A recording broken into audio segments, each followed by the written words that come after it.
अस्सलाम वालेकुम students. Compiler construction के कोर्स में जो आज हमने टॉपिक पढ़ना है वो है एरर हैंडलिंग। कल हमने एरर्स के बारे में या पिछले लेक्चर में हमने एरर्स के बारे में डिस्कशन की थी कि कौन कौन से एरर्स हैं जो कंपाइलर पकड़ सकता है, कंपाइल टाइम एरर्स कौन कौन से होते हैं।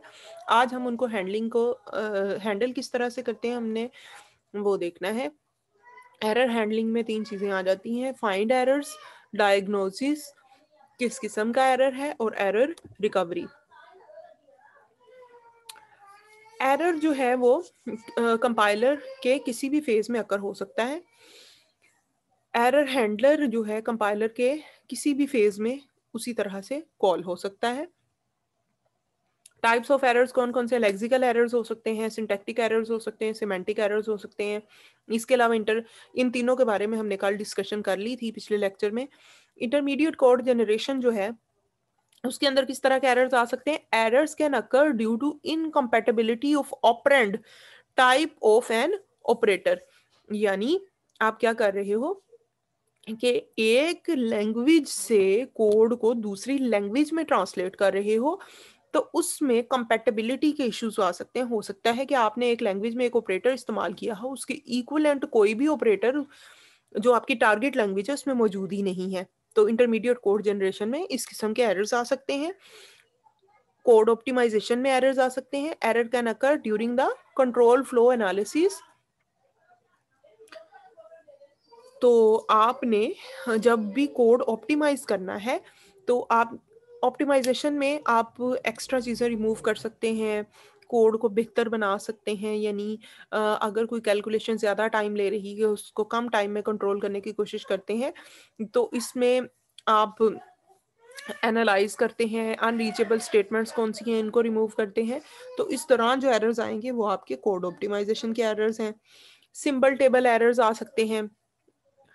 हमें पता है कि सिंबल टेबल के बारे में हमने बहुत अच्छी तरह से डिस्कशन की थी काफ़ी, कि सिंबल टेबल होता क्या है, उसमें वेरिएबल्स के रेफरेंसेस होते हैं, कहाँ पे किस ब्लॉक ऑफ कोड में वो इस्तेमाल हुए हैं।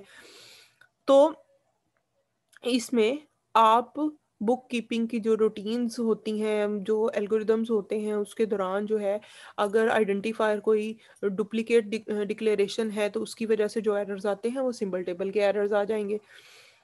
एरर डिटेक्शन क्या होती है? ये तो थे कि कौन कौन सी किस किस तरह के एरर्स हो सकते हैं। एरर्स को आप डिटेक्ट कैसे करते हैं? हमारे पास पार्सर्स के अंदर एक प्रॉपर्टी होती है जिसको प्रीफिक्स प्रॉपर्टी बोला जाता है, जो कि हमें मैच करके देती है स्ट्रिंग को टारगेट लैंग्वेज की ग्रामर की स्ट्रिंग्स के साथ। तो उसमें हमने हमारा हम गोल क्या है, हमने करना क्या है, हमने एरर्स को डिटेक्ट करना है। यानी पार्सिंग के साथ साथ सिंटैक्स की करेक्शन को इवेलुएट करने के साथ साथ अगर कोई एरर आ जाता है तो हमने उसको भी डिटेक्ट करना है। और इन एरर्स को डिटेक्ट करने के लिए हम स्ट्रिंग्स को या फिर सब स्ट्रिंग्स को आपस में मैच करते हैं। एक होती है हमारी इनपुट स्ट्रिंग और दूसरी होती है हमारी ग्रामर की लैंग्वेज से बनने वाली स्ट्रिंग्स।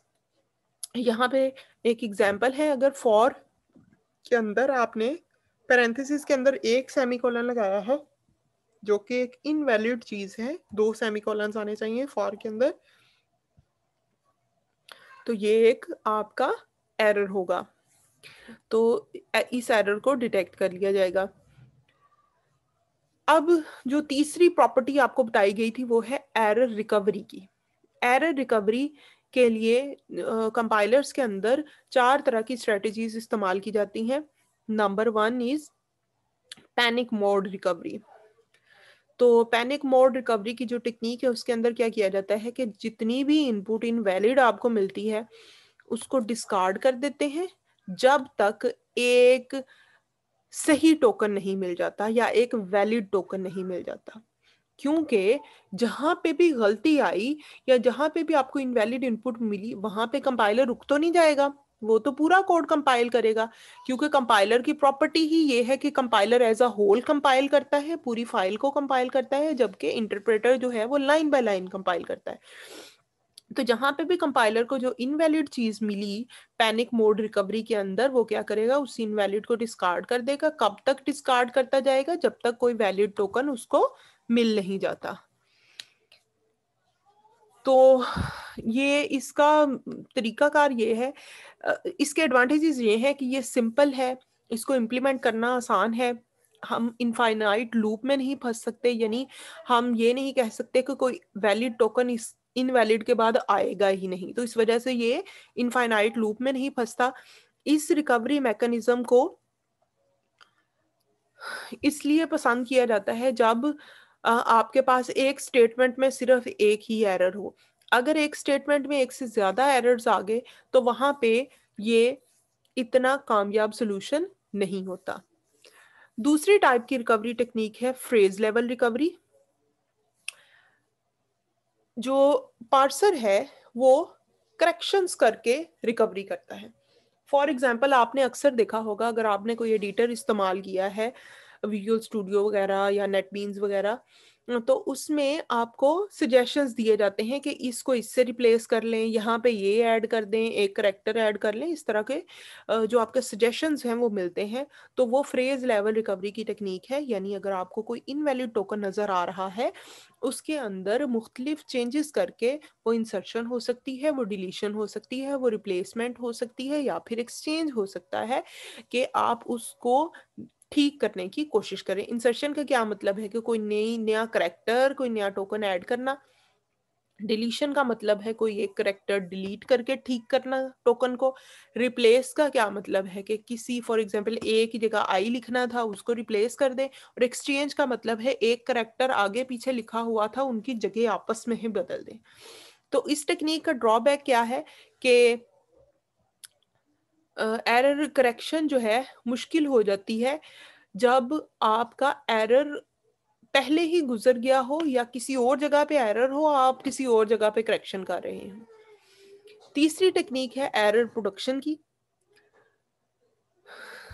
तो in the grammar of the language some extra productions are added, कि ग्रामर लैंग्वेज की एक्चुअल ग्रामर के अंदर कुछ मजीद प्रोडक्शंस को ऐड करके उसको ऑगमेंटेड ग्रामर बनाया जाता है। पहले भी जब मैं आपको पार्सर्स पढ़ा रही थी तो मैंने भी एक एग्जाम्पल के अंदर आपको एक नई स्टेटमेंट ऐड करके बताया था कि ऐसी ग्रामर जिसके अंदर हम एक्स्ट्रा स्टेटमेंट्स ऐड कर देते हैं उसको हम कहते हैं कि ये ऑगमेंटेड ग्रामर होती है। तो उसी तरह से एरर्स के केस के अंदर भी एरर्स के केसेस के लिए भी हम प्रोडक्शंस बनाते हैं, और जब भी आपका पार्सर उस प्रोडक्शन को एनकाउंटर करता है तो वो एरर केस होता है। ये टेक्निक इस्तेमाल की जाती है एरर प्रोडक्शन की टेक्निक में। लास्टली इसमें एक ड्रॉबैक है इस टेक्निक का कि ये डिफ़िकल्ट है, क्योंकि एक नंबर ऑफ़ एरर्स आपको एनलिस्ट करने पड़ते हैं और एक नंबर ऑफ़ प्रोडक्शंस आपको बनानी पड़ती हैं, और इसमें कोई ना कोई एरर मिस होने के भी चांसेस आ सकते हैं, तो ये इसका ड्रॉबैक है। लास्ट जो एरर करेक्शन की टेक्निक है या फिर एरर रिकवरी की टेक्निक है वो है ग्लोबल करेक्शन। ग्लोबल करेक्शन की टेक्निक जो है बिल्कुल मिलती जुलती है आपकी जो पहले एक नंबर 2 पे मैंने फ्रेज लेवल रिकवरी की बताई, जो कि करेक्शन करती है। तो ग्लोबल करेक्शन जो है वो ज़्यादा बड़े पैमाने पे करेक्शंस होती हैं, जो फ्रेज लेवल रिकवरी है वो छोटे लेवल पे, यानी विद इन अ स्टेटमेंट होती है। ग्लोबल जो है वो within the whole code हो सकती है। तो इसमें एक और तरीकाकार इसमें ऐड किया जाता है, वो ये कि आपने अपनी इनपुट के अंदर मिनिमम करेक्शंस करनी है। जब आप मिनिमम करेक्शंस अचीव करके रिकवरी करते हैं तो वो क्या कहलाएगी? ग्लोबल करेक्शन की रिकवरी कहलाएगी।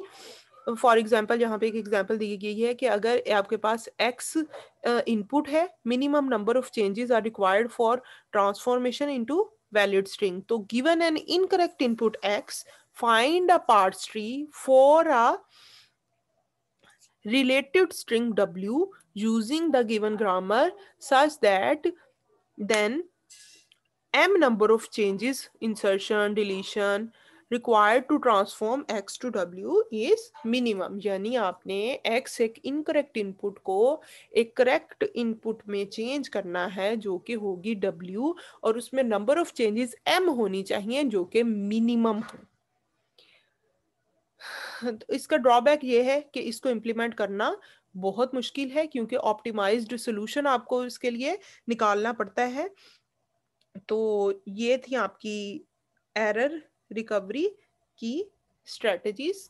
तो आज के लेक्चर में हमने देखा कि एरर हैंडलिंग हम किस तरह से करते हैं। पहले तो हमें एरर फाइंड करना पड़ता है, फिर उसको डिटेक्ट करना पड़ता है, डायग्नोज करना पड़ता है किस किस्म का एरर है। फिर उसके अंदर करेक्शन करने के लिए या फिर रिकवरी करने के लिए हमने 4 टेक्निक्स पढ़ी। कौन कौन सी टेक्निक है? Panic mode recovery, phrase level recovery, error production, और फिर एंड में हमने पढ़ा global correction. That's it for today. Allah Hafiz.